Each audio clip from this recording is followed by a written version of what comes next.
প্রিয় দর্শক, এখন আপনারা দেখতে পাচ্ছেন ইন্ডিয়ান মিউজিয়াম। আর অনেকেই হয়তো জানে না, বিশ্বের সবচেয়ে বড় জাদুঘরটি আমাদের প্রিয় শহরেই আছে। একটু ভুল হলো, জাদুঘরটির খোঁজ কম বেশি সকলেই রাখেন, তবে এটি যে বিশ্বের বৃহত্তম জাদুঘর সেই খবরটি হয়তো সকলে জানে না। কলকাতার জাদুঘর মানে পার্ক স্ট্রিটে অবস্থিত ভারতীয় জাদুঘর বিশ্বের বৃহত্তম জাদুঘর। শুধু তাই নয়, এটি বিশ্বের প্রাচীনতম জাদুঘরও বটে। 1814 সালে ব্রিটিশ ভারতের রাজধানী কলকাতায় এশিয়াটিক সোসাইটি অব বেঙ্গল এই জাদুঘর প্রতিষ্ঠা করে। জাদুঘরের প্রতিষ্ঠাতা কিউরেটর ছিলেন Danish botanist doctor Nathaniel Wallich. আর এটি হচ্ছে প্রবেশদ্বার।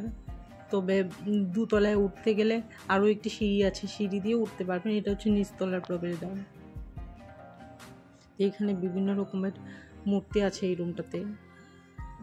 তো কলকাতা জাদুঘর একটি সাংস্কৃতিক ও বিজ্ঞান জাদুঘর। এর 6টি বিভাগ রয়েছে: শিল্পকলা, পুরাতত্ত্ব, নৃতত্ত্ব, ভূতত্ত্ব, প্রাণীতত্ত্ব এবং অর্থনৈতিক উদ্ভিজ্জ।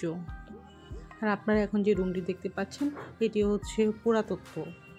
এখানে বিভিন্ন রকমের পুরা বা পাথরের তৈরি কিছু মূর্তি আছে, আপনারা দেখতে পাচ্ছেন অনেক বছর আগে। তবে এখানে বিখ্যাত যেসব জিনিস আছে তার মধ্যে 2009 সালের হিসাব অনুযায়ী জাদুঘরের গুরুত্বপূর্ণ সংগ্রহের মধ্যে রয়েছে একটি মিশরীয় মমি, ভারতের বৌদ্ধ স্তূপ, অশোক স্তূপ, প্রাগৈতিহাসিক প্রাণীদের জীবাশ্ম, শিল্প সংগ্রহ, দুষ্প্রাপ্য প্রাচীন সামগ্রী এবং ভূতাত্ত্বিক প্রস্তর সংগ্রহ। ভারতের ভূতাত্ত্বিক জরিপ সংস্থার বাঙালি শিল্পী সুরঞ্জিত দাসের হাতে গড়ে ওঠা ডাইনোসরের মডেলও রয়েছে এখানে। এছাড়াও আছে মানভূম থেকে প্রাপ্ত দেবী দুর্গার প্রস্তর মূর্তি, মানব বিবর্তন, বুদ্ধের জীবন, ত্রিশাবলী বৌদ্ধ দেবী তারা, আনুমানিক খ্রিস্টীয় 3য় শতাব্দীর বৌদ্ধ মূর্তি, আনুমানিক খ্রিস্টীয় 5ম শতাব্দীর অবলোকেশ্বর, মিশরের মমি সহ বহু প্রাচীন নিদর্শন আছে এই মিউজিয়ামে। তবে এখন আপনারা দেখতে পাচ্ছেন একটি বিশাল গেট, আর গেটের ছোট ছোট পিলার কিছু। এটা কোনো একটা রাজপ্রাসাদের পিলার এনে এখানে সুন্দর করে সাজিয়ে রাখা হয়েছে। আর এটার কাজগুলো দেখেন কি অসাধারণ, চমৎকার কারুকার্য করা, বহু বছরের পুরনো, তাও কত সুন্দর চকচকে। তবে জাদুঘরের বিভিন্ন সংগ্রহের মধ্যে মোট সংগ্রহালয় আছে 35টি। আর নিচতলা শেষে এটা হচ্ছে দোতলায় ওঠা সিঁড়ি। এই যে চমৎকার সুন্দর সিঁড়িটা দেখতে পাচ্ছেন, এটা হচ্ছে দোতলা থেকে নামা। দোতলা থেকে নেমে আগে যে রুমটাতে গিয়েছিলেন ওই রুমটাতে যেতে হলে নিচতলা যেতে হবে। তো বিভিন্ন সংগ্রহের মধ্যে এখানে আছে প্রাচীন মুদ্রা সংগ্রহালয়, পাখির জীবাশ্মের সংগ্রহালয়, স্তন্যপায়ীদের সংগ্রহালয়, ব্রোঞ্জ যুগের সংগ্রহালয়, অনেক কিছু আছে এখানে।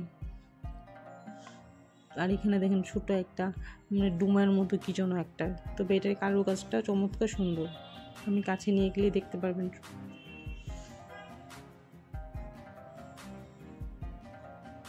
তবে গোটা বিশ্ব তো আমাদের পক্ষে ঘুরে বেড়ানো সম্ভব নয়, তবে এই মিউজিয়ামটা যদি ঘুরে বেড়ান তাহলে বিশ্বের অনেক অজানা কিছু আপনার জানা হয়ে যাবে। একটু সময় নিয়ে গেলে ভালো হয় ওখানে, তাহলে একটু ডিটেল পড়ার ব্যবস্থা আছে এখানে, চাইলে আপনি পড়েও নিতে পারেন। এটা হচ্ছে বের হওয়ার গেট। এর আগেও আমার 2টা ভিডিও আছে, ওই ভিডিওগুলো দেখলে মিউজিয়ামের অনেক কিছু আপনার জানা হয়ে যাবে।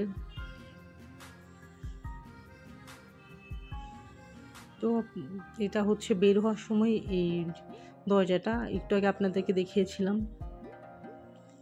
আর উপরের দুতলার আমার 2টা ভিডিও আছে, ওই 2টা ভিডিও আমার চ্যানেলে আছে, চাইলে দেখে নিতে পারেন।